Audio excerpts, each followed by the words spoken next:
करिए, नस नस मेरी खोले, हाय कुछ करिए,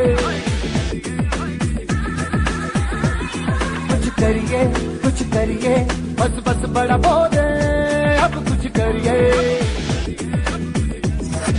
ओ कोई तो चल जिद फड़िए, तू बेतरिए या मरिए, हाय कोई तो चल जिद फड़िए, तू बेतरिए या मरिए। चक दे हो चक दे इंडिया, चक दे हो चक दे इंडिया, चक दे हो चक दे इंडिया, चक दे हो चक दे India. Nowhere to run, nowhere to hide. This is the time, let's do or die. Nowhere to run, nowhere to hide. This is the time, let's do or die.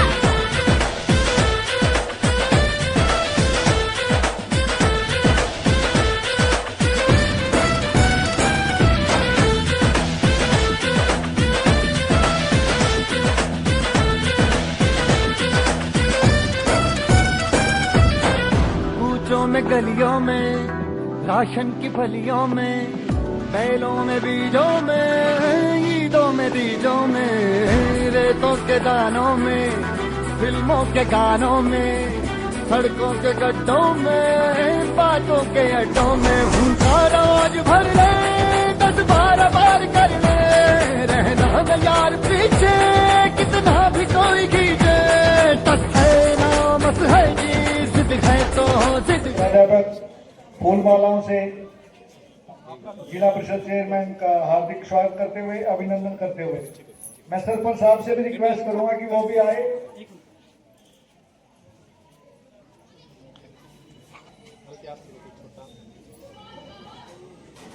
तालियां बजाओ बच्चे।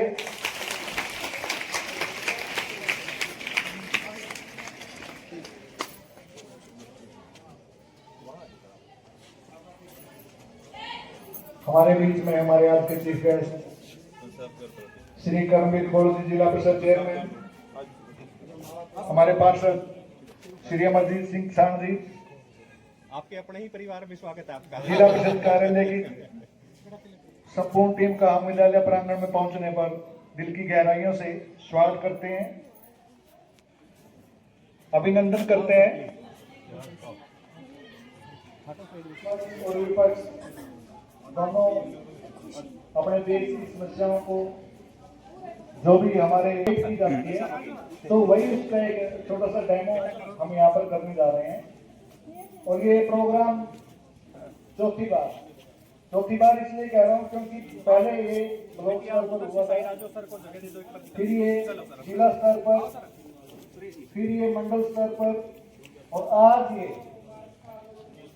राज्य स्तर पर programme होने जा रहा है। हमारे बच्चों के द्वारा जो प्रस्तुति दी जाएगी वो यहाँ पर सेम टोन में, सेम मोड में चौथी बार होने जा रहा है।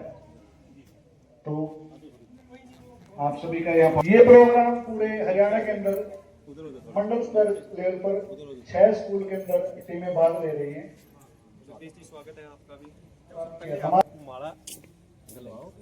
एक सरसा की टीम है, एक पलवल, फरीदाबाद,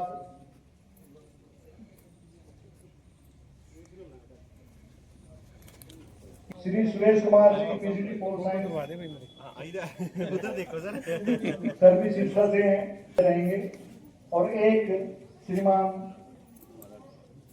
हरीश जी चरखी दादरी से ये ऑब्जर्वर के रूप में यहाँ पर जूरी पैनल में शामिल हैं।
सभी देशवासियों को मेरा नमस्कार। जैसा कि आप सभी दर्शक जानते हैं, अभी हाल ही में हुए पहलगाम आतंकी हमले के विरोध में प्रदर्शन कर रहे हैं।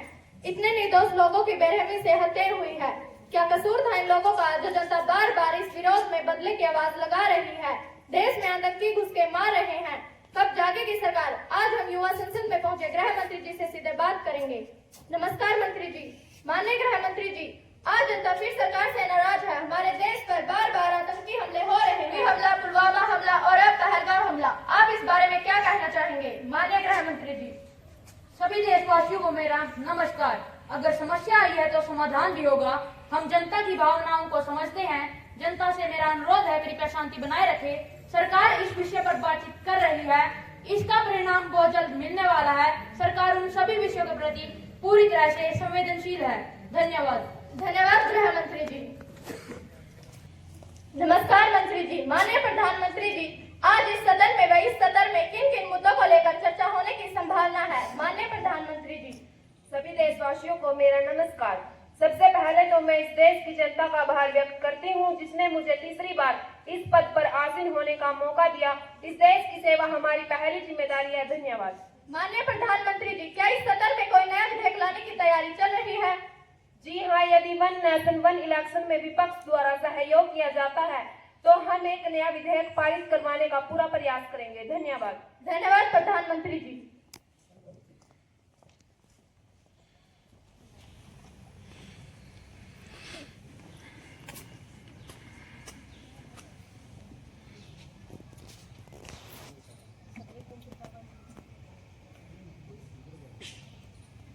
माननीय सभासदों, माननीय अध्यक्ष जी,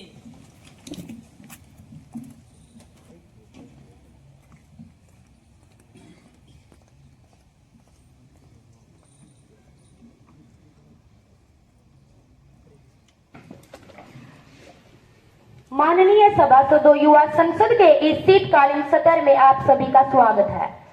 मैं युवा संसद में आप सभी का अभिनंदन करती हूँ।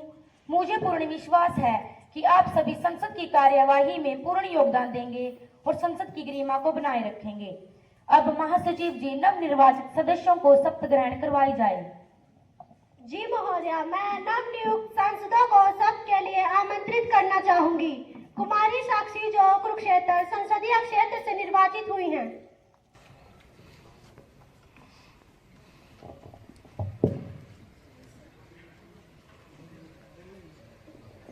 महोदय, आप शपथ ग्रहण करेंगे या प्रतिज्ञा करना चाहेंगे? महोदय, मैं शपथ ग्रहण करना चाहूंगी। महोदय, आप किस भाषा में शपथ ग्रहण करेंगे? महोदय, संस्कृत भाषा में।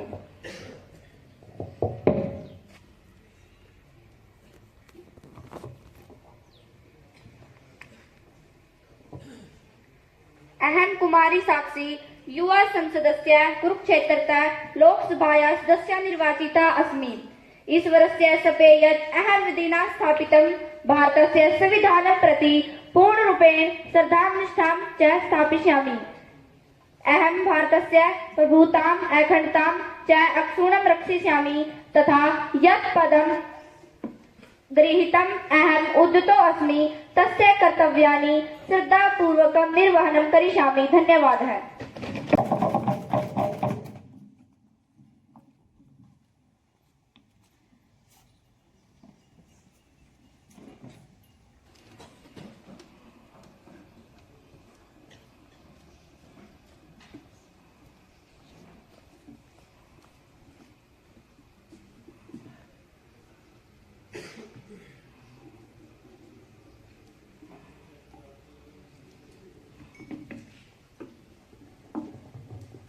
कुमारी काजल जो उत्तर प्रदेश संसदीय क्षेत्र से निर्वाचित हुई हैं।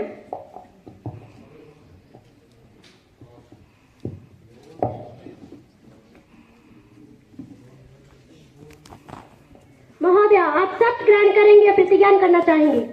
महोदय, मैं प्रतिज्ञा करना चाहूंगी। महोदय, आप किस भाषा में प्रतिज्ञा करना चाहेंगे? महोदय, हिंदी भाषा में।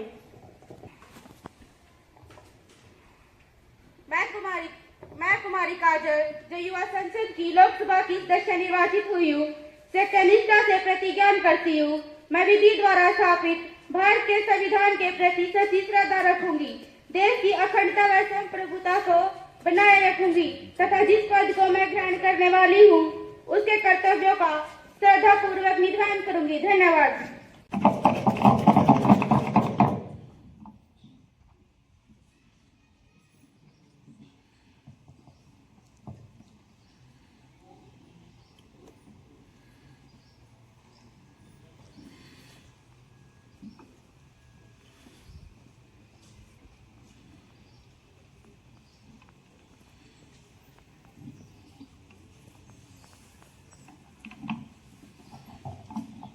कुमारी इस्माइल कौर जो अमृतसर लोकसभा संसदीय क्षेत्र की सदस्य निर्वाचित हुई हैं।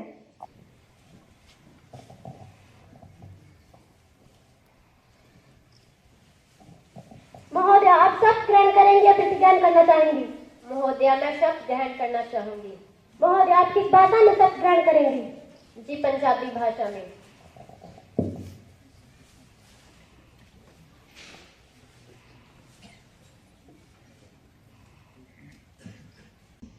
मैं कुमारी इस्माइल जो लोकसभा की सदस्य निर्वाचित हुई हाँ, मैं रखती सहो खांदी हाँ की द्वारा स्थापित भारत के संविधान के प्रति सच्ची श्रद्धा और निष्ठा रखांगी। मैं भारत की प्रभुसत्ता और अखंडता अक्षुण्ण रखांगी ते जेड़े ओहदे नूं मैं ग्रहण करांगी उसके कर्तव्यां नूं श्रद्धापूर्वक निभांगी। धन्यवाद। जय हिंद, जय भारत।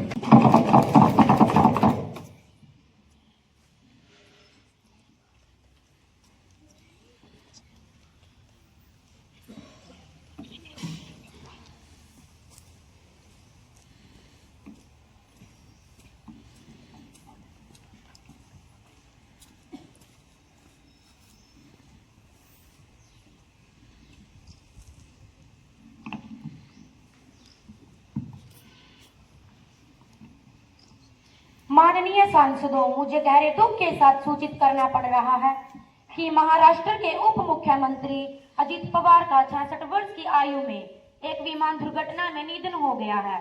आदरणीय अजित जी ने अपनी पूरी जिंदगी किसानों, मजदूरों और पिछड़े वर्गों के लिए समर्पित कर दी। वे महाराष्ट्र के एक प्रसिद्ध नेता थे। अपने समर्थकों के बीच अजित दादा के नाम से लोकप्रिय थे। उनके निधन पर हम गहरा शोक व्यक्त करते हैं और भगवान से उनकी आत्मा को शांति प्रदान करने की कामना करते हैं। अब प्रधानमंत्री जी शोक संतप्त परिवार के लिए अपनी संवेदना प्रकट करेंगे।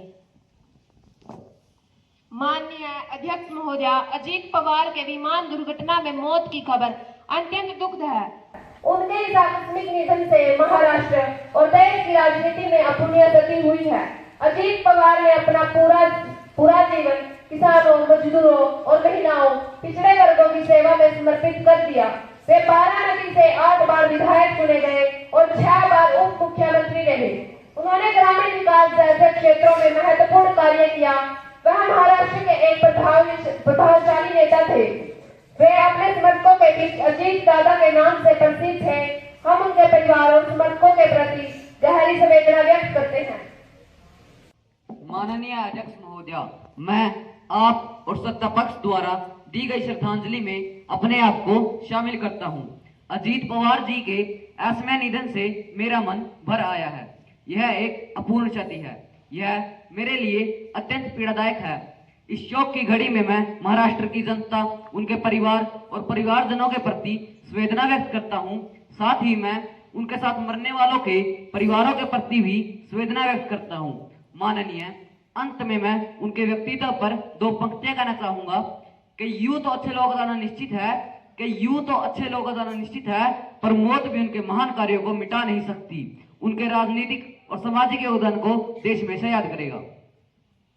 मेरा आप सभी से विनम्र अनुरोध है कि आप सभी अपने अपने स्थान पर खड़े हो जाएं और दिवंगत आत्मा की शांति के लिए 2 मिनट का मौन रखें।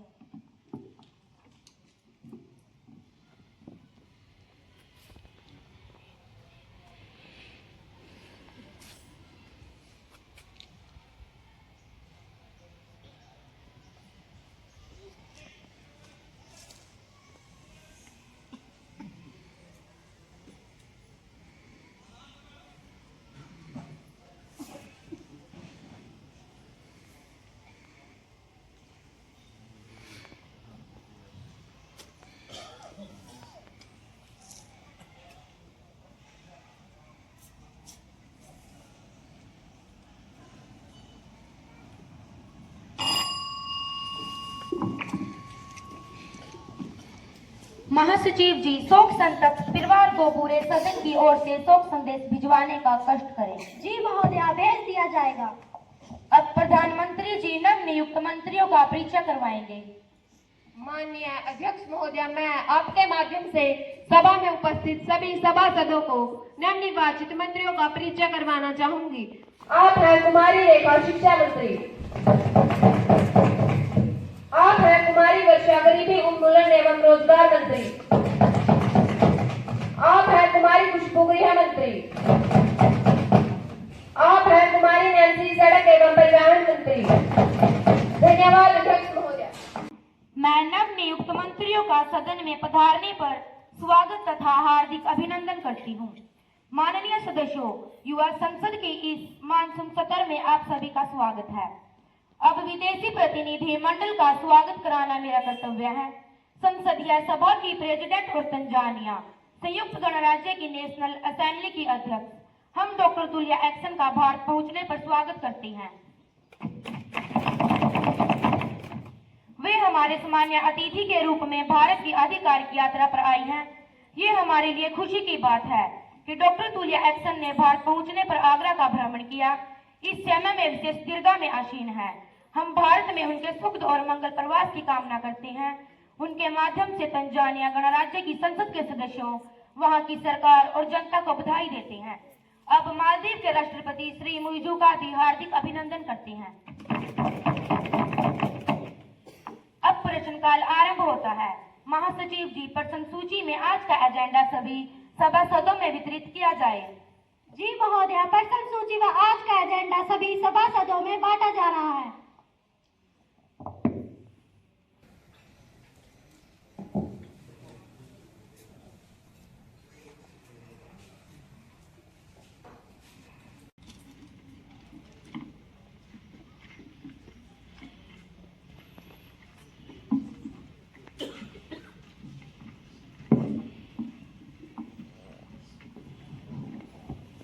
महोदया जी, प्रश्न सूची व आज का एजेंडा सभी सभासदों में बंटवा दिया गया है। प्रश्न संख्या 101 कुमार मोहित। माननीय अध्यक्ष महोदय जी, मैं आपके माध्यम से सदन में उपस्थित शिक्षा मंत्री जी से पूछना चाहता हूं कि हमारे देश में लगातार शिक्षा का स्तर गिरता जा रहा है। सरकारी स्कूलों में अध्यापकों की कमी होती जा रही है। बच्चों का नामांकन घटता जा रहा है। बच्चे प्राइवेट स्कूलों में जा रहे हैं, जहाँ पर वे प्राइवेट स्कूलों की महंगी से महंगी फीस तक अदा नहीं कर सकते। तो बताइए माननीय शिक्षा मंत्री जी, शिक्षा के बजट का पैसा कहाँ जाता है? सरकार शिक्षा के लिए क्या कर रही है? गरीब बच्चों की प्रतिभा इन महंगे कोचिंग संस्थानों से बली चढ़ती जा रही है। वह चाहकर भी अच्छी से अच्छी शिक्षा प्राप्त नहीं कर पाते। जी हाँ अध्यक्ष महोदय जी, हमारी आज की शिक्षा की स्थिति। माननीय सदस्य, आपका समय समाप्त होने जा रहा है। स्पीकर मैम, बस 1 मिनट में मैं अपना वक्तव्य खत्म करना चाहता हूँ। स्पीकर मैम, मैं महंगी शिक्षा पर 2 लाइनें कहना चाहता हूँ। महंगी शिक्षा से पसीना छूटता जा रहा है और देखते ही देखते बचत का घड़ा फूटता जा रहा है। महोदया, सरकार का कार्य आखिरी व्यक्ति तक शिक्षा पहुंचाना है, पर क्या ये कार्य वास्तव में हो रहा है? बच्चों के टीफन में रोटी कम, फीस की रसीद ज्यादा मिलती है। जी हाँ अध्यक्ष महोदय जी, गरीब बच्चों के टीफन में रोटी कम और फीस की रसीद ज्यादा मिलती है। ऐसे में घर का दिवाला निकल जाता है। क्या सरकार के पास इसका कोई जवाब है तो बताने का कष्ट करें। धन्यवाद स्पीकर मैम। माननीय शिक्षा मंत्री जी, अपना पक्ष रखें। माननीय अध्यक्ष महोदया, मैं आपके माध्यम से सदन को बताना चाहती हूँ कि शिक्षा के मामले में हमारी सरकार पूरी तरह से गंभीर है। हमारी सरकार ने अपने कार्यकाल के दौरान शिक्षा स्तर को बढ़ाने के लिए 1986 में शिक्षा में जो बदलाव किए हैं, उनसे बेहतर नई शिक्षा नीति 2020 में किए गए हैं। सुधार के नाम पर नई शिक्षा नीति 2020 में प्रौद्योगिकी में जैसे ऑनलाइन क्लासेस, डिजिटल साधनों का प्रयोग, शैक्षिक ऐप के माध्यम से पाठ्यक्रम बनाया जा रहा है। पाठ्यक्रम बनाया जा रहा है। शिक्षकों को नई शिक्षा विधियों से प्रशिक्षित किया जा रहा है। पाठ्यक्रम में छात्रों को वास्तविक जीवन की जरूरतों से जोड़ा जा रहा है। मूल्यांकन प्रणाली में रटने की बजाय समझौतों से प्रशिक्षित जोड़ किया जा रहा है। पर्याप्त बुनियादी ढांचा, पुस्तकालय, खेल के मैदान आदि जिनको पीएम योजना के माध्यम से सुधारा जा रहा है। अध्यापकों की भर्ती हेतु वर्ष में 2 बार CTET की परीक्षा तथा सभी राज्यों में स्टेट एग्जाम हर वर्ष करवाए जाते हैं। इन सभी सुधारों से हमारी शिक्षा प्रणाली अधिक प्रासंगिक, समावेशी और प्रभावी बनेगी। धन्यवाद स्पीकर मैम। क्या कोई पूरक प्रश्न है? कुमार मोहित। माननीय अध्यक्ष महोदय जी, मैं आपके माध्यम से पूछना चाहता हूं कि क्या सरकार नई शिक्षा नीति 2020 के बदलाव से स्कूलों में घटते हुए नामांकन को रोक पाएगी? स्कूलों के वहीं के नजदीकी के स्कूलों में स्थानांतरण किया जा रहा है। लगातार प्रयासों के बाद हमारी साक्षरता केवल 80% तक पहुंची है। मैं कहना चाहता हूं कि इस बात की गहराई से जांच पड़ताल होनी चाहिए कि शिक्षकों से क्या शैक्षणिक कार्य करवाए जाते हैं जिससे कि इन पर मानसिक दबाव बन जाता है, जिसका सरकार को शिक्षकों पर जनगणना वोटिंग करवाना जैसे अतिरिक्त कार्यों का बोझ क्यों जिला स्तर पर इन सरकारी स्कूलों के निरीक्षण तथा समस्या सुनने का तंत्र विकसित क्यों नहीं किया जा रहा? क्या सरकार के पास इसका कोई जवाब है तो बताने का कष्ट करें। धन्यवाद स्पीकर मैम। माननीय शिक्षा मंत्री जी। जी महोदय, मैं बताना चाहती हूँ कि नई शिक्षा नीति 2020 में जो सुधार किए गए हैं वह आवश्यक सुधारात्मक श्रेणी होंगे। नई शिक्षा नीति 2020 में बच्चों की प्रारंभिक व्यवस्था को देखते हुए प्रारंभिक बाल्यावस्था शिक्षा और मूलभूत साक्षरता, बाल वाटिका, FLN, प्रवेश उत्तर निपुण जैसी व्यवस्था लागू की गई है। बच्चे का स्कूल छोड़ने को रोकना, हर स्तर पर शिक्षा की पहुंच सुनिश्चित करवाना, सीखने की प्रक्रिया सृजनात्मक से जुड़ी तथा आनंददायक और रोचक है। नामांकन हेतु प्री स्कूल से माध्यमिक स्तर तक 100% सफल नामांकन अनुपात प्राप्त करने का लक्ष्य रखा है। इस प्रणाली के माध्यम से कक्षा 5 से जहाँ तक संभव हो सकेगा कक्षा 8 से शिक्षा मातृभाषा में होगी। माध्यमिक स्तर तक तीसरी भाषा स्थान अनिवार्य किया गया है। विदेशी भाषा फ्रेंच भी सिखाई जाएगी ताकि विदेशों में रोजगार प्राप्त हो सके। NEP 2020 का प्रमुख उद्देश्य भारत की GDP का 6% शिक्षा पर खर्च करना है, जिसे उच्च तथा व्यवसायिक शिक्षा में 26.3% से बढ़ाकर 2035 तक 50% बढ़ाने का लक्ष्य रखा है। धन्यवाद स्पीकर मैम। प्रश्न संख्या 102 कुमार हैप्पी। माननीय अध्यक्ष महोदय, मैं आपके माध्यम से रोजगार मंत्री जी से पूछना चाहता हूं कि हमारे देश में बेरोजगारी चरम पर है। पढ़े लिखे युवाओं को रोजगार नहीं मिल पा रहा। सरकार ढिंडोरा पीट रही है कि विकास कर रही है, क्या खाक विकास कर रही है? हमारे देश में पढ़े लिखे युवा रोजगार के अभाव में अन्य आपराधिक गतिविधि में शामिल हो रहे हैं, जिस कारण उनका भविष्य खतरे में पड़ता दिखाई दे रहा है। मैं सरकार व मंत्री जी से पूछना चाहता हूं कि 2014 के बाद भी आपकी सरकार में गरीबी, महंगाई व बेरोजगारी जैसे मुद्दे आज भी ज्यों के त्यों बरकरार हैं। मैं पूछना चाहता हूं कि क्या सरकार के पास इन युवाओं के भविष्य को लेकर कोई योजना है? यदि है तो बताने का कष्ट करें। धन्यवाद स्पीकर मैम। माननीय गरीबी एवं उन्मूलन मंत्री जी कुमारी वर्षा। माननीय अध्यक्ष महोदय, मैं आपके माध्यम से इस सदन को बता देना चाहती हूँ कि कुछ मुद्दे ऐसे होते हैं जिनका तत्काल समाधान हमें दिखाई नहीं देता, लेकिन इस बात ये नहीं कि बदलाव नहीं हो रहा। क्या कोई ये कह सकता है कि 2014 से 2025 तक गरीबी एवं बेरोजगारी के मुद्दे पर हमने कोई भी बदलाव नहीं किया? महोदय, 25 करोड़ से भी अधिक लोग मल्टी डायमेंशनल पॉवर्टी से बाहर आए हैं तथा 80 करोड़ से भी अधिक लोगों को भिन्न भिन्न योजनाओं जैसे हर घर पानी, बिजली, शौचालय, आयुष योजना के तहत 5 लाख तक सालाना मुफ्त इलाज तथा 5 किलो अनाज की सेवाएं वितरित की जा रही हैं। इतना ही नहीं महोदय, विश्वकर्मा योजना के तहत शिल्पकारों व कारीगरों को आवंटित बजट से लाभ पहुंचाया जा रहा है तथा सिलेंडर भी वितरित किए जा रहे हैं। ये सब हमने 11 वर्षों में पहुंचाया है। माननीय, जो 75 वर्षों में नहीं हो सका, वो हमने 11 वर्षों में कर दिखाया। आने वाले समय में इस मुद्दे पर परिवर्तन और दिखेगा। इसके लिए हमारी सरकार वचनबद्ध रहेगी। धन्यवाद अध्यक्ष महोदय। संख्या 103 कुमारी ज्योति। माननीय अध्यक्ष महोदय जी, मैं आपके माध्यम से माननीय गृह मंत्री जी से पूछना चाहती हूं कि देश में 2014 से 2025 तक देश के आंतरिक हिस्सों में नक्सलवाद और अलगाववाद की समस्याएं दिन भर बढ़ती जा रही है। उड़ीसा, छत्तीसगढ़, पश्चिम बंगाल, आंध्र प्रदेश तथा तमिलनाडु आदि क्षेत्रों में नक्सली बहुत से सैनिकों की हत्याएं कर रहे हैं। मणिपुर के मतई और कुकी लोगों के बीच अलगाववाद देखने को मिल रहा है, जिससे यह राज्य नफरत की आग से जल रहा है। लड़कियों को एक समुदाय के लोग सरेआम बेइज्जत कर रहे हैं। क्या सरकार को कुछ भी नजर नहीं आ रहा? माननीय स्पीकर मैम, मेरा प्रश्न यह है कि सरकार इस मामले में क्या कोई कदम उठाने जा रही है? यदि हाँ तो बताने का कष्ट करें। धन्यवाद स्पीकर मैम। माननीय गृह मंत्री जी कुमारी खुशबू। मैडम स्पीकर, मैं सरकार की तरफ से बता देना चाहती हूँ कि हम नक्सलवाद एवं उग्रवाद से बहुत पहले से जूझ रहे हैं, लेकिन हमारी सरकार ने नक्सलवाद को खत्म करने के लिए लाल गलियारा, जिसमें पशुपति से तिरुपति तक भारत के अधिकांश पूर्वी तट, नेपाल से तमिलनाडु तक संघर्ष जारी है। माननीय, मैं यह भी बता देना चाहती हूँ कि जब हमारी सरकार बनी तब 123 जिले नक्सल प्रभावित थे, अब केवल 6 जिले रह गए हैं। मुझे पूरा विश्वास है कि 26 मार्च 2026 तक भारत में नक्सलवाद की समस्या पूरी तरह समाप्त हो जाएगी। यदि बात करें पूर्वोत्तर में मणिपुर राज्य में यदि उग्रवाद की तो अहिंसा में 70% तक की कमी आई है, मुठभेड़ भी हुई है, 20 से ज्यादा समझौते भी हुए हैं और 10,000 से ज्यादा लोगों ने सरेंडर भी किया है। माननीय, जो कि हमारी सरकार की सफलता का प्रमाण है। Thank you speaker ma'am. प्रश्न संख्या 104 कुमार महेश। मैडम स्पीकर, मैं आपके माध्यम से पूछना चाहता हूं कि सरकार के लगातार प्रयासों के बावजूद भी भारत में सड़क दुर्घटनाएं थम नहीं रही है। सड़क हादसों में मौत की रफ्तार बढ़ती ही जा रही है, लगातार मृत्यु दर बढ़ ही रही है। विडंबना इस बात की है कि सरकार के इतने दावों के बावजूद भी सड़क हादसों और उनसे होने वाली मौतों का आंकड़ा घटने की बजाय बढ़ता ही जा रहा है। मेरा सरकार से यह प्रश्न है कि क्या सरकार इस मामले में कोई ठोस कदम उठाने जा रही है? अगर हाँ, तो सरकार बताने का कष्ट करे। धन्यवाद मैडम स्पीकर। माननीय सड़क एवं परिवहन मंत्री जी कुमारी नैन्सी।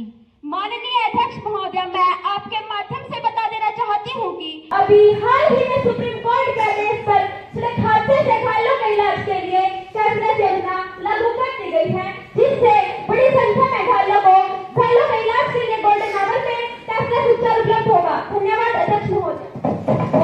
मंत्री जी। माननीय अध्यक्ष महोदय, मैं आपके माध्यम से बता देना चाहती हूँ कि केंद्रीय सड़क परिवहन मंत्रालय द्वारा लागू इस योजना में कैशलेस इलाज करवाया जाएगा। इसके माध्यम से घायल के भर्ती होने के अधिकतम 7 दिन में 1.5 लाख रुपए तक उपलब्ध करवाए जाएंगे। योजना किस तरह लागू होगी, इसकी विस्तृत जानकारी दे दी गई है और 7 दिन या 1.5 लाख रुपए की सीमा पार होने के बाद मरीज के इलाज की खर्च की भरपाई बीमित वाहन से हादसे की परिस्थिति में बीमा कंपनी द्वारा की जाएगी। इसी संबंध में केंद्र सरकार को मोटर वाहन अधिनियम 1988 की धारा 1 के अंतर्गत बीमा कंपनी द्वारा कैशलेस इलाज की योजना भी तैयार करने के निर्देश जारी किए जा चुके हैं। धन्यवाद अध्यक्ष। प्रश्न संख्या 105 कुमार प्रिंस। माननीय अध्यक्ष महोदय जी, मैं आपके माध्यम से पूछना चाहता हूं कि सरकार लगातार प्रयासरत है पर्यावरण प्रदूषण से निजात पाने के लिए, लेकिन फिर भी प्रदूषण समस्या बिकराल होती जा रही है। लगातार प्रदूषण समस्या बढ़ती ही जा रही है, जो हमारी सेहत पर बुरा असर डाल रही है। अध्यक्ष महोदय जी, मैं पूछना चाहता हूं कि अभी हाल ही में हुए ताजा सर्वेक्षण मुताबिक विश्व प्रदूषण मामले में दिल्ली दूसरे स्थान पर है और तो और भारत के 22 शहर इस श्रेणी में शामिल हैं, जिसमें दिल्ली, गाजियाबाद, आगरा, गुड़गांव, कानपुर जैसे भारत को विकसित मानने वाले शहर भी इसकी चपेट में हैं। क्या सरकार इनके प्रति संवेदनशील है? सरकार भारत को विकसित मानने के बड़े बड़े संकल्प ले रही है, लेकिन समस्या कोई हल नहीं है। मान्यवर, मैं पूछना चाहता हूं कि कहां है विकसित भारत का सपना देखने वाली सरकार? क्या प्रदूषण से निजात के बिना 2047 तक भी विकसित भारत सपना पूरा हो पाएगा? यदि हाँ, तो सरकार जवाब दे। धन्यवाद अध्यक्ष महोदय। माननीय पर्यावरण मंत्री जी कुमारी काजल। मैडम स्पीकर, मैं आपके माध्यम से सरकार की तरफ से बता देना चाहती हूँ कि हमारी सरकार पर्यावरण संबंधी मामले में पूरी तरह से गंभीर है। पर्यावरण प्रदूषण पर सरकार कई पहल कर चुकी है, जिसमें राष्ट्रीय स्वच्छ वायु कार्यक्रम का उद्देश्य 2024 तक पार्टिकुलेट मैटर के स्तर को 20 से 30% तक कम करना है। स्वच्छ भारत अभियान स्वच्छता को बढ़ावा देना तथा अपशिष्ट प्रबंधन में सुधार करना प्रदूषण नियंत्रण बोर्ड स्थापित किए गए हैं, जिसमें उद्योगों और अन्य स्रोतों के उत्पादित प्रदूषण को कम करना है। सरकार सौर, पवन, ज्वार तथा अन्य नवीकरणीय ऊर्जा स्रोतों को प्रोत्साहित कर रही है। पेट्रोल डीजल की जगह इलेक्ट्रॉनिक वाहनों को बढ़ावा दिया जा रहा है। हमारा टारगेट है कि 2030 तक देश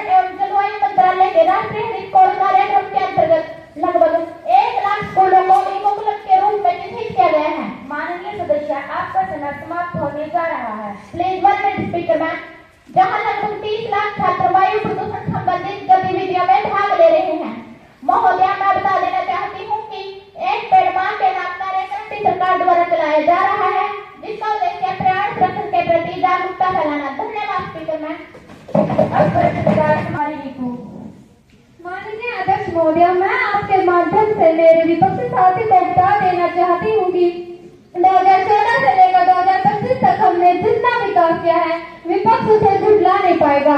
भारत 11 वर्षों में 10वीं से चौथी अर्थव्यवस्था बन गया है। यह जानकारी अंतर्राष्ट्रीय मुद्रा कोष IMF world economic outlook report 2025 द्वारा दी गई है। भारतीय अर्थव्यवस्था $2.03 ट्रिलियन से बढ़कर $4.14 ट्रिलियन हो गई है, जो सरकार के समावेशी विकास का ही नतीजा है। 11 वर्षों में प्रति व्यक्ति आय 68,572 रुपए से बढ़कर 1,33,488 रुपए हो गई है। FDI 143% से घटकर 4.6 रह गई है। हाईवे बनाने की गति प्रतिदिन 12 किलोमीटर से 21.3 किलोमीटर हो गई है। एयरपोर्ट की संख्या 76 से बढ़कर 162 हो गई है।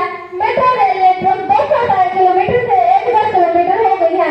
ड्रेनेज सेंटर की बात करें तो मोदिया पिछली सरकारों में NPA जो डबल डिजिट में था अब घटकर 2.3% रह गया है। गरीबों के लिए हमारी सरकार ने जो किया है विश्व के लिए मॉडल व सोच का विषय। धन्यवाद अध्यक्ष महोदया। माननीय अध्यक्ष महोदया, मेरा प्रश्न हमारे देश में बढ़ रही रेप की घटनाओं को लेकर है। मैं आपके माध्यम से सरकार से पूछना चाहता हूं कि कानून बदला मगर हालात नहीं, कानून बदला मगर हालात नहीं, कहां बदला कानून, अब भी हर दिन 86 रेप। ऐसा कौन सा स्टेट है जहां महिलाएं सुरक्षित हैं? माननीय अध्यक्ष महोदया, मैं आपके माध्यम से सरकार से पूछना चाहता हूं कि सरकार ने कहां कानून में बदलाव किए हैं। रेप के मामले में फांसी की सजा का प्रावधान होने के बावजूद भी 24 वर्षों में केवल 5 दुष्कर्मियों को फांसी की सजा हुई है। महोदय, केवल 5 दुष्कर्मियों को। निर्भया कांड के बाद तो जैसे रेप की घटनाओं की बाढ़ ही आ गई हो। हर 20 मिनट में एक रेप महोदया, हर 20 मिनट में एक रेप, जिसमें 96% से भी ज्यादा आरोपी महिलाओं को जानने वाले होते हैं। लेकिन रेप के मामले में 100 में से केवल 27 आरोपियों को ही फांसी की सजा हो पाती है और बाकी सब बरी करते जाते हैं। माननीय सदस्य, आपका समय समाप्त होने जा रहा है। माननीय अध्यक्ष महोदया, प्लीज 1 मिनट। माननीय अध्यक्ष महोदया, मैं आपके माध्यम से सरकार को चेतावनी देना चाहता हूं कि दिल्ली, आंध्र प्रदेश और कर्नाटक जैसे बड़े शहरों के बाद अब हरियाणा के भिवानी जिले में 13 अगस्त 2025 को एक अत्यंत दुखद घटना घट जाती है। यह सुनकर पूरी मानवता की रूह तक कांप जाती है। न जाने कितनी घटनाएं हमारे समाज में घट जाती है। कई बार तो समाज के डर से पीड़ित व्यक्ति चुप होकर बैठ जाता है। यदि इसी प्रकार की घटनाएं हमारे समाज में घटित होती रही और सरकार कुंभकर्ण की नींद सोती रही तो वो समय दूर नहीं।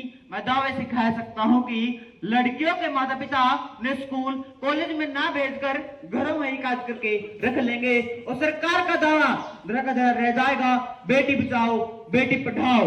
समाज में इतना कुछ संगठित होने पर सत्ता दल चुप्पी साधे बैठा है, आंखों पर गंधारी जैसी पट्टी बांधे बैठा है। इसलिए अब चौराहे पर पर्दे खोलूंगा मैं, चाहे सूली पर टंग जाऊं, पर मन का सच बोलूंगा मैं, पर मन का सच बोलूंगा मैं। जी महोदया, मेरा मानना है कि सरकार को इसके संबंध में और कड़े कदम उठाने की जरूरत है, तभी बेटी बचाओ बेटी पढ़ाओ का नारा सफल हो पाएगा। धन्यवाद अध्यक्ष महोदया। विपक्षी सांसद कुमारी तमन्ना। माननीय स्पीकर, मैं आपके माध्यम से सरकार को चेतावनी देते हुए बता देना चाहती हूँ, अब समय आ गया है कि प्रत्येक लड़की को अपनी सुरक्षा का जिम्मा खुद ही लेना होगा। लगता है सरकार का सिस्टम लाचार हो गया है और सरकार के साथ साथ लड़कियां भी लाचार हो गई है। अब महिलाओं को सुरक्षा की कोई उम्मीद नहीं है। जी हाँ स्पीकर, मैं 140 करोड़ देशवासियों की तरफ से पूछना चाहती हूँ, क्या कभी वो दिन आएगा जब भारत रेप की घटनाओं से बच पाएगा? मैं कहना चाहूंगी, सुनो द्रौपदी शस्त्र उठा लो, अब गोविंद न आएंगे। सुनो द्रौपदी शस्त्र उठा लो, अब गोविंद न आएंगे। छोड़ो मेहंदी खड्ग संभालो, छोड़ो मेहंदी खड्ग संभालो, खुद ही अपना चीर बचा लो। दूत बिछाए बैठे शकुनी, दूत बिछाए बैठे शकुनी, मस्तक सब बिक जाएंगे, अब गोविंद न आएंगे, अब गोविंद धन्यवाद स्पीकर मैम, आपने मुझे बोलने का मौका दिया। माननीय महिला एवं बाल विकास मंत्री जी कुमार साहिल। माननीय अध्यक्ष महोदया, मैं आपके माध्यम से मेरे पक्षी साथी को बता देना चाहता हूं कि हम तथ्यों के साथ बात करते हैं, हवा में नहीं। निर्भया कांड जैसी घटनाएं हमारी सरकार के आने से पहले हो चुकी है और इस मामले में हमारी सरकार सुरक्षा देने के लिए पूर्ण रूप से वचनबद्ध है। हमारे संविधान की 7वीं अनुसूची के तहत पुलिस और सार्वजनिक व्यवस्था की गई है, जिसमें ऐसे अपराधों से निपटने के लिए तत्पर रहते हैं। हालांकि सरकार महिला और बच्चों की सुरक्षा को सर्वोच्च प्राथमिकता देती है। पिछले कुछ वर्षों में सरकार द्वारा महिला हेल्पलाइन नंबर 181, आपातकालीन प्रक्रिया सहायक प्रणाली 112, 0 FIR, बेटी बचाओ बेटी पढ़ाओ, मिशन शक्ति, दुर्गा शक्ति ऐप जैसे आधार तैयार किए गए हैं। लड़कियों के साथ बलात्कार के मामले में सरकार द्वारा पोक्सो एक्ट अधिनियम, बच्चों का संरक्षण अधिनियम बच्चों को यौन शोषण से सुरक्षा प्रदान करता है। पोक्सो एक्ट में तुरंत सुनवाई होने के उद्देश्य से विशेष न्यायालयों की स्थापना के प्रावधान है। विशेष न्यायालयों में 30 दिन के भीतर अपराध की प्रक्रिया पूरी होगी, जिसमें अपराधी को मृत्युदंड या अन्य कठोर दंड देने के प्रावधान है। 2019 में पोक्सो एक्ट में कुछ संशोधन किया गया, जिसमें 389 एक्सक्लूसिव पोक्सो कोर्ट सहित 23 फास्ट ट्रैक स्पेशल कोर्ट बनाए गए। कार्यस्थल पर महिलाओं के साथ यौन उत्पीड़न के मामले में सरकार द्वारा महिला एवं बाल विकास मंत्रालय को शिकायत डेटा को केंद्रित करने के लिए रिपोर्ट और ट्रेनिंग के लिए पाटन सी बॉक्स लॉन्च किया गया है, जिसमें 9 से ज्यादा शिकायतें प्राप्त हुई हैं तथा जिसमें 90 दिनों के भीतर जांच पूरी होने के प्रावधान है। आगे भी हमारी सरकार इस विषय में सुधार करने के लिए वचनबद्ध रहेगी। धन्यवाद महोदया। माननीय अध्यक्ष महोदया, मेरा प्रश्न अभी हाल ही में हुए पहलगाम हमले को लेकर है। माननीय, मैं सरकार से पहलगाम पर हुए आतंकवादी हमले के बारे में पूछना चाहता हूं कि हमारे देश पर इतना बड़ा आघात हुआ है, धर्म पूछ कर लोगों को मारा गया, मान्यवर धर्म पूछ कर। सरकार दावे करती है हमारी सुरक्षा एजेंसी बहुत मजबूत है, क्या खाक मजबूत है? माननीय, मैं सरकार से इस बारे में पूछना चाहता हूं कि सरकार कोई ठोस कदम क्यों नहीं उठा पा रही है? यदि हाँ, तो कब तक इस तरह की घटनाओं पर अंकुश लग पाएगा? सरकार जवाब दे, जवाब दे, सरकार जवाब दे। धन्यवाद स्पीकर मैम। माननीय रक्षा मंत्री जी कुमारी ममता। माननीय अध्यक्ष महोदया, मैं आपके माध्यम से मेरे पक्षी साथी को बता देना चाहती हूँ कि कश्मीर में आंदोलन का उद्भव अन्यायपूर्ण चुनाव से हुआ है। यहाँ युवाओं को रोजगार से नहीं जोड़ा गया, जिससे युवा चंद पैसों के लिए आतंकियों से मिल रही है। मैं बात करूं पहलगाम हमले के बदले की कार्रवाई की, तो हमने सिंधु जल समझौते को स्थगित किया। हमारे देश की सेना ने ऑपरेशन सिंदूर को अंजाम दिया, जिसमें पाकिस्तान कब्जे वाले कश्मीर में आतंकवादियों के 9 ठिकाने को मार गिराया।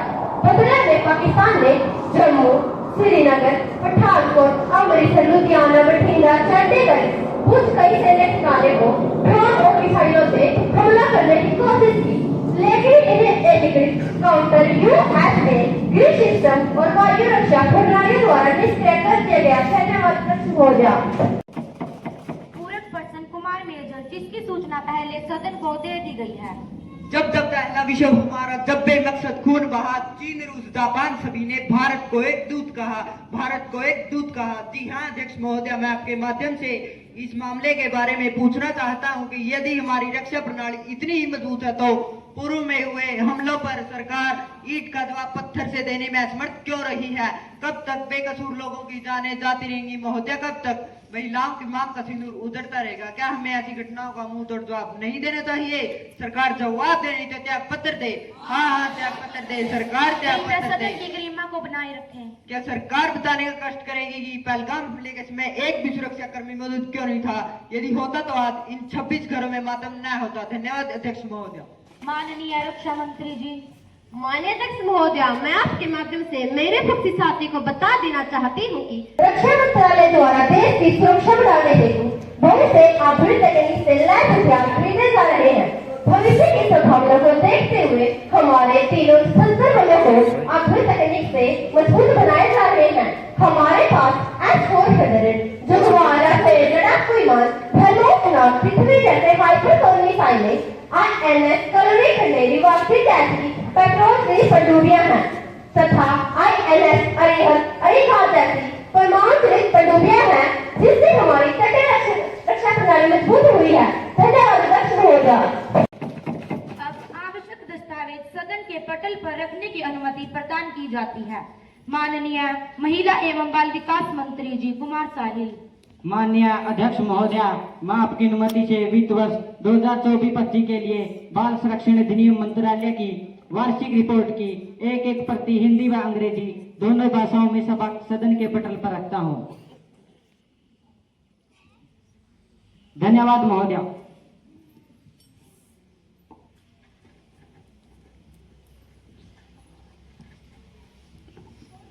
अब ध्यान आकर्षण प्रस्ताव पेश करने की अनुमति है।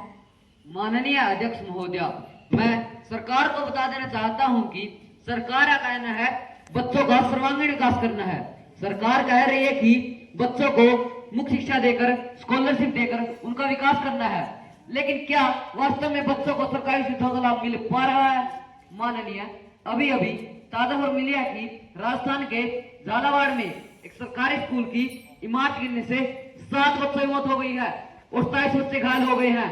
मैं सरकार से कहना चाहता हूं कि आखिर कौन इस हादसे का दोषी, आखिर कौन इन मासूम जानों का दोषी? जो सरकार इतनी शिकायतों के बावजूद भी सरकारी स्कूलों में मरम्मत नहीं करवा पा रही, वह सरकार कैसे इस देश के भविष्य को सुरक्षित रखेगी? माननीय अध्यक्ष महोदया, यदि समय रहते सरकार नहीं जागी तो बच्चों को पढ़ाना दूर की बात है, हमारे देश का भविष्य गिरती सतह नीचे दबकर मर जाएगा। अब सरकार को जाग जाना चाहिए। माननीय, अब मैं सरकार का ध्यान दिन प्रतिदिन और दुर्घटना की ओर लाना चाहूंगा। कृपया अपना वक्तव्य संक्षिप्त में रखें। माननीय अध्यक्ष महोदया, कृपया के 1 मिनट और। माननीय, अब मैं सरकार का ध्यान दिन प्रतिदिन और दुर्घटना की ओर लाना चाहूंगा, जिसमें कभी बिल्डिंगें गिरती हैं तो कभी बच्चों को छतें गिरती हैं। वैसे तो सरकार इतनी बड़ी बड़ी बिल्डिंगें हाँकती है, कितने वर्षों बाद भारत यहाँ होगा वहां होगा, इन्फ्लुएंजा को छू रहा होगा, लेकिन दिन प्रतिदिन मिल रही खबरों से तो सरकार के दावे खोखले होते नजर आ रहे हैं। माननीय, मैं सरकार के सपनों के विकसित भारत की कुछ विशेषताएं सदन के सामने रखना चाहूंगा। इसके सरकारी स्कूलों में कभी बिजली नहीं आती तो कभी मानसून के कारण पानी भर जाता है। सरकारी स्कूलों की टूटी दीवारें, नलों से बहता पानी इस बात का सबूत है कि सरकार विकसित भारत के लिए कितना कार्य कर रही है। माननीय, मुझे ऐसा लगता है कि सरकार को देश को विकसित करने की बात को छोड़कर देश को शिक्षित करने का ध्यान देना चाहिए, क्योंकि मेरा मानना है कि जब बनेगा देश शिक्षित तभी बनेगा भारत विकसित। धन्यवाद अध्यक्ष महोदया। माननीय प्रधानमंत्री जी।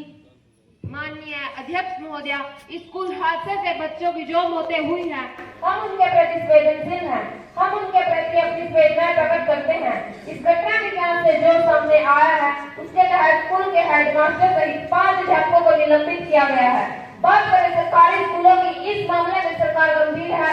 प्रधानमंत्री स्कूल फॉर राइजिंग इंडिया के तहत केंद्र सरकार, राज्य सरकार, संघ राज्य सरकार, क्षेत्रीय तथा स्थानीय निकाय द्वारा प्रतिबंधित स्कूलों में से मौजूदा स्कूलों को सुदृढ़ करके 14,500 से अधिक PMC स्कूल स्थापित करने का प्रावधान है। ये स्कूल अपने अपने स्कूलों के क्षेत्रों में न्याय संगत, आनंदमय वातावरण और उच्च गुणवत्ता वाली शिक्षा प्रदान करने में नेतृत्व प्रदान करते हैं। इस परियोजना की कुल लागत 5 वर्षों में तय की गई अवधि 27,360 करोड़ रुपया होगी। इस योजना से स्कूलों में साइंस लैब, कौशल लैब, खेल के मैदान तथा सुसज्जित बिल्डिंगें होगी। धन्यवाद अध्यक्ष महोदया। अब विशेष अधिकार हनन मामला प्रस्तुत करने की अनुमति है। Thank you speaker ma'am. माननीय अध्यक्ष महोदया जी, मैं कुमारी काजल जो हरियाणा के रोहतक संसदीय क्षेत्र से आती हूँ, सदन की कार्यवाही हेतु आ रही थी तो मुझे जम्मू कटरा हाईवे के टोल प्लाजा पर काफी समय तक रोक कर रखा गया, जिससे मैं सदन की कार्यवाही में हिस्सा लेने से वंचित रह गई। मेरा काफी समय वहाँ पर बर्बाद हो गया। अध्यक्ष महोदया जी, ये मेरे विशेष अधिकार का हनन हुआ है। मैं आपके माध्यम से आग्रह करती हूँ कि मेरे इस विशेष अधिकार हनन मामले पर तुरंत कार्यवाही की जानी चाहिए। Thank you speaker ma'am. क्या आपके द्वारा इसकी पूर्व सूचना दे दी गई है? जी महोदया, मेरे द्वारा सुबह इसकी सूचना दे दी गई है। महासचिव जी, यह मामला अति गंभीर है। इसकी जांच के लिए इसे विशेष अधिकार हनन जांच समिति को सौंप दिया जाए। जी महोदया। इसकी जांच के लिए इसे विशेष अधिकार हनन जांच समिति को सौंप दिया गया है। जो भी फैसला होगा इस संबंध में आपको सूचित किया जाएगा। जी महोदया। Thank you speaker ma'am. अब काम रोको प्रस्ताव पर विशेष गहन पुनरीक्षण पर तत्काल चर्चा हेतु कार्यवाही रोकने का प्रस्ताव प्रस्तुत करने की अनुमति प्रदान की जाती है। माननीय स्पीकर मैम, मैं आपके माध्यम से सरकार से पूछना चाहती हूँ कि FIR के नाम पर लाखों वोटरों के वोट काटे जा रहे हैं। इसमें दस्तावेज संबंधी अनेक बाधाएं हैं। हाशिए पर रहने वाले समूह जैसे प्रवासी, मजदूर, बेघर और आदिवासी समुदायों के पास आधार, राशन कार्ड या निवास प्रमाण पत्र जैसे औपचारिक दस्तावेज नहीं होते, जिससे उनके नाम सूची से कटने का खतरा बढ़ जाता है। इस प्रक्रिया में नाम हटाने व सत्यापन में अनेक गलतियां होने की संभावना होती है।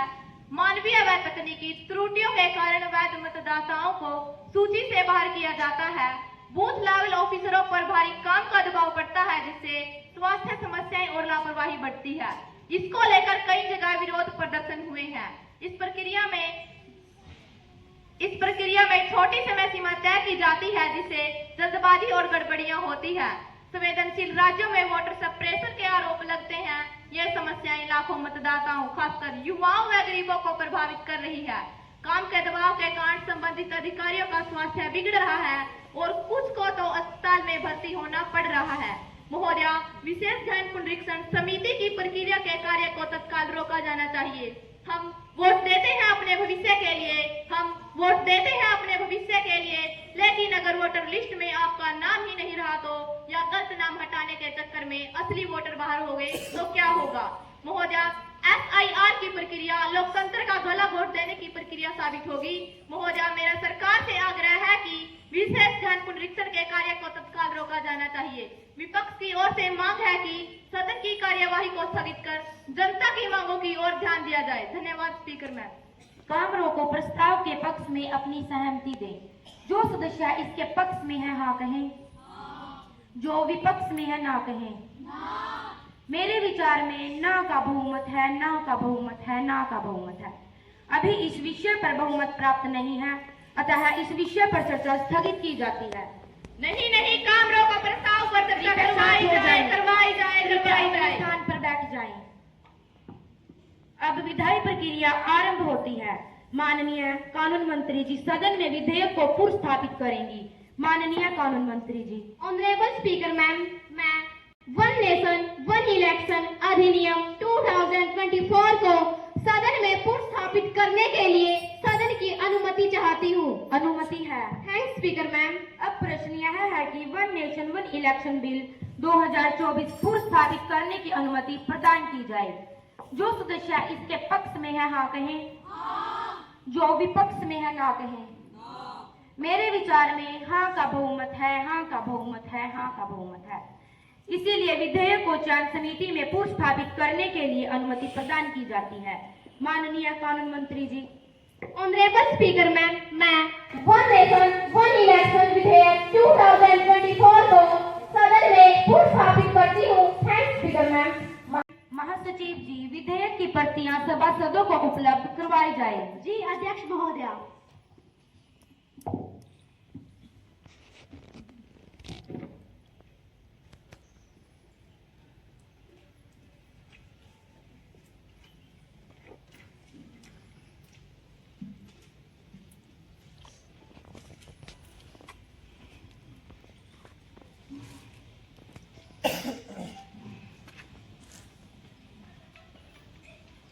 आज की कार्यवाही यहीं पर स्थगित की जाती है। विधेयक का दूसरा वाचन 30 जनवरी 2026 को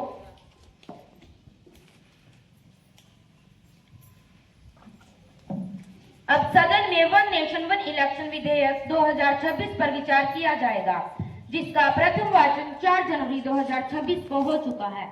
माननीय कानून मंत्री जी। ऑनरेबल स्पीकर मैम, मैं आपके माध्यम से बिल के कुछ विशेष पहलुओं को सदन के सामने रखना चाहती हूँ। संविधान के 129वां संशोधन बिल एक देश एक चुनाव के तहत पुडुचेरी, दिल्ली और जम्मू कश्मीर के विधानसभा चुनाव लोकसभा के साथ करवाए जाएंगे। इस संशोधन के जरिए इन सब एक्ट में बदलाव किया जाना है। एक, इस विधेयक की धारा 1 में विधेयक का अधिनियम सूत्र और उद्देश्य वर्णित है। 2, the government of union territories act 1963। 3, the government of national territories of Delhi 1991। 4, the Jammu and Kashmir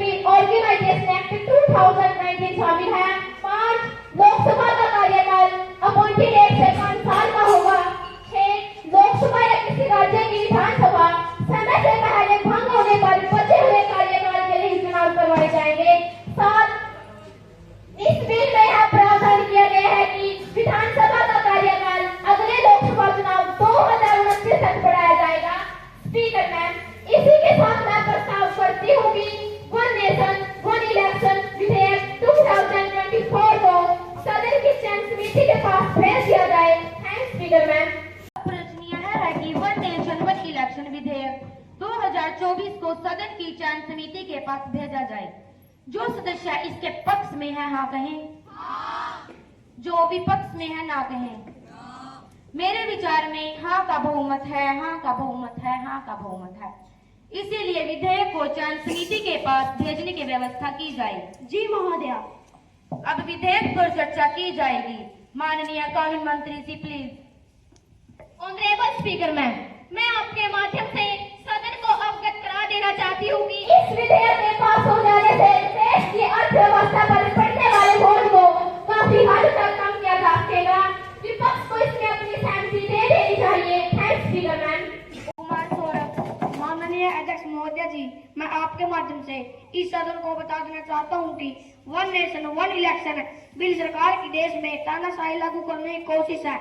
मैं इससे सहमत नहीं हूं महोदया। ये कैसा बिल है, इसमें तो मुझे फायदे वाली कोई बात नजर नहीं आ रही। धन्यवाद स्पीकर मैम। माननीय कानून मंत्री जी। Honourable speaker ma'am, I introduce the Union Territories Amendment Bill 2024, One Nation, One Election. Speaker ma'am, मैं इस सदन को बता देना चाहती हूँ कि इस बिल से देश में होने वाले चुनाव पूरे देश में एक साथ होंगे। लोकसभा और विधानसभा के चुनाव एक साथ करवाए जा सकेंगे, जिससे समय की बचत के साथ साथ आर्थिक बोझ को भी कम किया जा सकेगा। देश में चुनाव पर कई हजार करोड़ रुपए खर्च को कम करने में सहायक है बिल और कई मामलों में अच्छा साबित होगा। इसलिए मेरा मत इस बिल के पक्ष में है। Thanks speaker ma'am for giving me this opportunity to debate. Kumar prince. माननीय स्पीकर मैम, मेरा प्रश्न यह है कि एक देश एक चुनाव बिल अप्रत्यक्ष रूप से क्या राष्ट्रपति चुनाव श्रेणी में कोई बदलाव ला पाएगा? कृपया बताने का कष्ट करें। धन्यवाद स्पीकर मैम। कुमारी तमन्ना। माननीय अध्यक्ष महोदया जी, मैं आपके माध्यम से मेरे विपक्षी साथी को बता देना चाहती हूँ कि इस बिल का राष्ट्रपति चुनाव शैली से कोई संबंध नहीं है। माननीय अध्यक्ष महोदया जी, मैं आपके माध्यम से एक देश एक चुनाव के बारे में बता देना चाहती हूँ कि इस बिल का राष्ट्रपति चुनाव शैली से कोई संबंध नहीं है। माननीय अध्यक्ष महोदया जी, मैं आपके माध्यम से एक देश एक चुनाव के बारे में बता देना चाहती हूँ कि यह कोई नया बिल नहीं है, यह पहले भी था। आजादी के बाद भी सन 1952, 1957, 1962, 1967 की लोकसभा और विधानसभा के चुनाव एक साथ करवाए गए थे। फिर 1968 से 1969 के बाद कई राज्यों की विधानसभाओं को समय पर भी बंद कर दिया गया था तथा दिसंबर 1970 में लोकसभा को भी बंद कर दिया गया, जिस कारण एक देश एक चुनाव को करवाने की परंपरा टूट गई। सरकार इसके फायदे को देखते हुए इसे फिर से लाना चाहती है। यह कानून पहले से कई देशों में लागू है। स्विट्जरलैंड, जर्मनी व दक्षिण अफ्रीका जैसे देशों के विश्लेषण के बाद भी, देश के फायदे जानने के बाद ही सरकार इसे पुनः स्थापित करना चाहती है तथा विशेषज्ञों द्वारा भी इस मामले में सलाह ले ली गई है।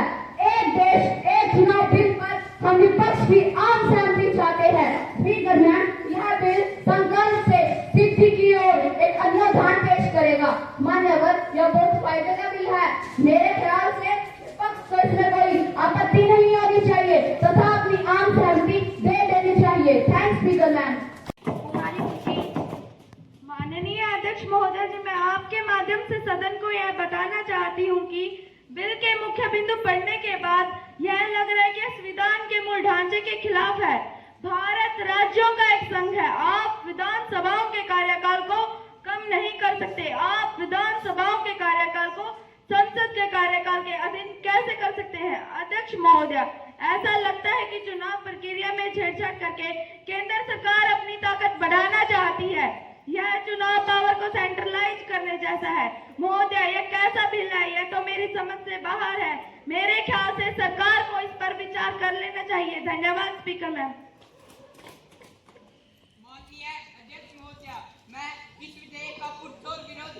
कृपया बैठ जाइए, आपको बोलने का मौका फिर दिया जाएगा। कुमारी सिमरन। माननीय अध्यक्ष महोदय, मैं आपके माध्यम से मेरे विपक्षी साथी को यह बता देना चाहती हूँ कि ऐसा बिल्कुल भी नहीं है। यह भारत सरकार की ऐसी महत्वाकांक्षी योजना है जो आने वाले भविष्य में देश का बहुत फायदा करेगी। धन्यवाद स्पीकर। क्या खास महत्वाकांक्षी है? माननीय अध्यक्ष महोदय जी, मुझे तो यह बिल महत्वाकांक्षी नहीं लग रहा। मुझे तो यह कभी न पूरा होने वाला सपने जैसा लग रहा है। अतः मुझे इस बिल में कुछ विशेष बात नजर नहीं आ रही। ऐसा लगता है कि यह तो केवल जनता को गुमराह करने के लिए लाया गया। धन्यवाद स्पीकर मैम। कुमार अक्षित इस संबंध में अपना वक्तव्य रखें। माननीय अध्यक्ष महोदया जी, मैं आपके माध्यम से सदन में अपना वक्तव्य रखना चाहता हूँ। मेरे सपनों में आना, मुझे नींद से जगाना, प्यार से मुझे कभी आवाज लगाना और आते ही तेरे पास मेरे सपनों का ओझल हो जाना। माननीय, यह बिल भी मुझे ऐसे ही नजर आ रहा है। यह बिल मुझे सपनों की तरह लग रहा है जो कभी पूरा नहीं हो सकता। यह बिल देश के नागरिकों को गुमराह करने वाला लगता है। यह बिल मेरी समझ से तो बाहर है। यह बिल मुझे तो बहुत मुश्किल लग रहा है। धन्यवाद अध्यक्ष महोदया। कुमारी काजल। माननीय अध्यक्ष महोदय, मैं आपके माध्यम से मेरे विपक्षी साथी को बता देना चाहती हूँ कि मुश्किलें केवल खातिर लोगों के हिस्से में आती है, क्योंकि वही लोग उसे अंजाम देने की ताकत रखते हैं। महोदय, मुझे तो ऐसा लगता है कि विपक्ष इस बिल को समझना ही नहीं चाहता। धन्यवाद स्पीकर मैम। कुमारी नेहा। माननीय स्पीकर मैम, मैं आपके माध्यम से मेरे विपक्षी साथी को यह बता देना चाहती हूँ कि पूर्व राष्ट्रपति रामनाथ कोविंद की अध्यक्षता में जो कमेटी बनाई गई थी, कमेटी में 19 दिनों स्टेक होल्डर्स और एक्सपर्ट से चर्चा के बाद 14 मार्च 2024 को अपनी रिपोर्ट राष्ट्रपति को सौंप दी गई।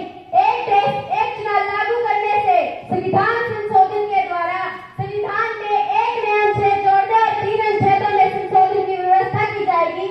महोदया, सरकार इस मुद्दे पर आम सहमति बनाना चाहती है। महोदया, हमने भी विपक्ष में बैठकर कई बार सरकार का सहयोग किया है, इसलिए मैं विपक्ष से सहयोग करने की अपील करती हूँ। धन्यवाद स्पीकर। नेता प्रतिपक्ष। माननीय अध्यक्ष महोदया, अगर यह बिल इतना ही अच्छा है तो सरकार का न कष्ट करे कि नो कॉन्फिडेंस मोशन की स्थिति में सरकार क्या व्यवस्था करेगी? क्या सरकार के पास इस संबंध में कोई उत्तर है? अगर है तो उत्तर देने का कष्ट पे। धन्यवाद अध्यक्ष महोदया। कुमारी ऋतु। माननीय स्पीकर मैम, मैं आपके माध्यम से मेरे विपक्षी साथी को बता देना चाहती हूँ कि नो कॉन्फिडेंस मोशन की स्थिति में सरकार ने जो प्रावधान करने का निर्णय लिया है, उसमें बाकी के बचे हुए कार्यकाल के लिए चुनाव करवाए जा सकते हैं। धन्यवाद स्पीकर मैम। क्या विपक्ष की तरफ से इसके संबंध में कोई प्रश्न है? माननीय स्पीकर मैम, विपक्ष की तरफ से मेरा प्रश्न यह है कि क्या इस बिल का राष्ट्रपति चुनाव शैली पर कोई प्रभाव पड़ेगा? मेरे ख्याल से इस संबंध में सरकार को तथ्य स्पष्ट करना चाहिए। धन्यवाद स्पीकर मैम। माननीय कानून मंत्री जी। ऑनरेबल स्पीकर मैम, जैसे कि मेरे विपक्षी साथी ने प्रश्न किया है कि राष्ट्रपति चुनाव को लेकर, मैं सदन को बता देना चाहती हूँ कि राष्ट्रपति चुनाव की शैली बदलने में एक देश एक चुनाव का कोई संबंध नहीं है। राष्ट्रपति चुनाव अलग शैली और अलग धाराओं के तहत होते हैं। इस बिल का राष्ट्रपति चुनाव पर कोई असर नहीं पड़ेगा। धन्यवाद स्पीकर मैम। एक देश एक चुनाव बिल पर क्या विपक्ष की तरफ से कोई प्रश्न है? माननीय अध्यक्ष महोदया, क्या सरकार का न कष्ट करे कि इतने बड़े देश के लिए one nation one election bill के माध्यम से एक साथ चुनाव करवाना संभव हो पाएगा? इसकी दिक्कतों को देखते हुए इसे पहले समाप्त किया गया था।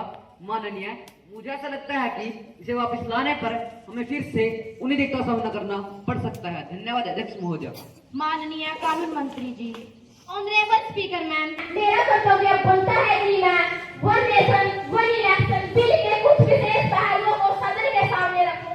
स्पीकर मैम, एक फेज में लोकसभा और विधानसभा चुनाव एक साथ करवाए जा सकते हैं। दूसरे फेज में 100 दिनों के भीतर लोकल बॉडीज नगर निगम इलेक्शन करवाए जा सकते हैं। चुनाव आयोग लोकसभा, विधानसभा और स्थानीय निकाय चुनाव के लिए राज्य चुनाव अधिकारियों के परामर्श से सिंगल वोटर लिस्ट और वोटर आईडी कार्ड तैयार करेंगे। एक साथ चुनाव करवाने के लिए उपकरणों, जनशक्ति और सुरक्षा बलों की एडवांस प्लानिंग की व्यवस्था की जाएगी। स्पीकर मैम, विधेयक के सभी खंडों पर बहस पूरी हो चुकी है। निवेदन है कि विधेयक को सदन में पास किया जाए। Thanks speaker ma'am. प्रस्ताव प्रस्तुत किया गया है कि विधेयक को पारित किया जाए। अब विधेयक के विशेष खंडों पर विचार किया जाएगा। खंड 2 से 6 तक विधेयक के अंग बने। जो सदस्य इसके पक्ष में है ना कहें, जो विपक्ष में है ना कहें। मेरे विचार में हाँ का बहुमत है, हाँ का बहुमत है, हाँ का बहुमत है। माननीय संसदीय कार्य मंत्री जी Kumar Yogesh. Honorable Speaker Ma'am, I will convey these matters to concerned ministers. Thanks, Speaker Ma'am. अब सदन की कार्यवाही को कल तक के लिए स्थगित किया जाता है।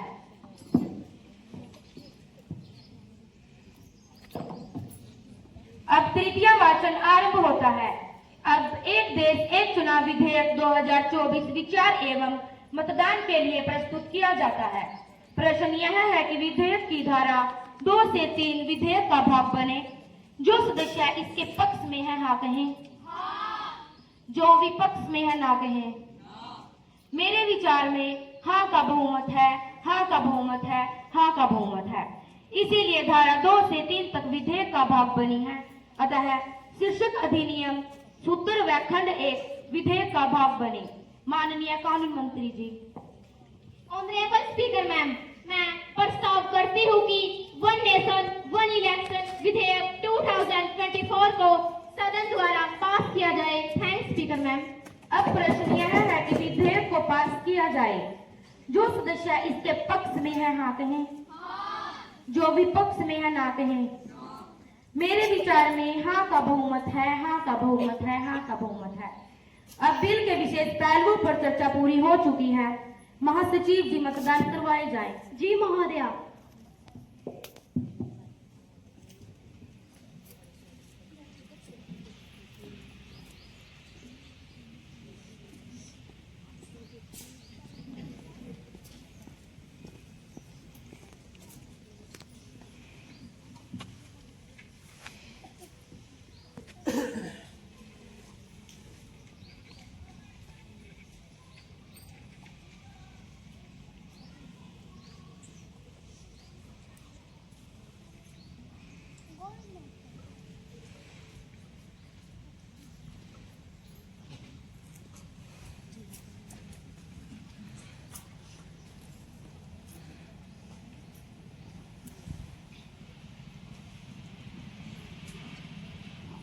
मतदान का परिणाम इस प्रकार प्राप्त हुआ है।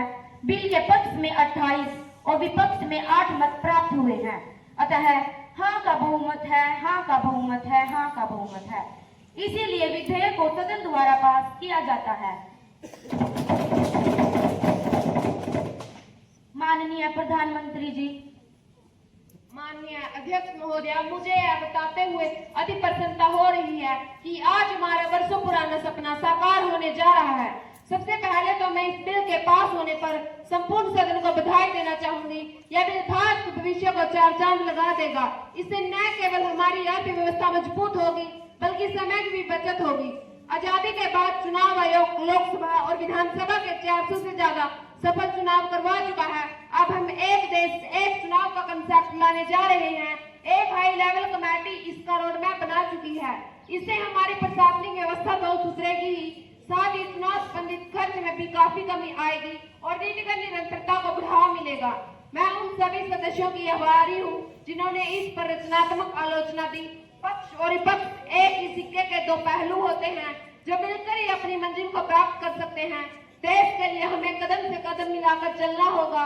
अतः मैं इस बिल के पास होने पर संपूर्ण सदन को बधाई देना चाहूंगी। धन्यवाद अध्यक्ष महोदया। एक देश एक चुनाव बिल पास होने के साथ ही यह बिल का 129वां संशोधन विधेयक पास हुआ है। महासचिव जी विधेयक की प्रति ऊपरी सदन में आवश्यक कार्यवाही हेतु भेज दें। जी महोदया। आदरणीय सदस्यगण, युवा संसद की इस बैठक में शामिल होने के लिए आप सभी का धन्यवाद। सभी की मंगल कामनाओं के साथ सदन की कार्यवाही अनिश्चितकाल के लिए स्थगित की जाती है। धन्यवाद।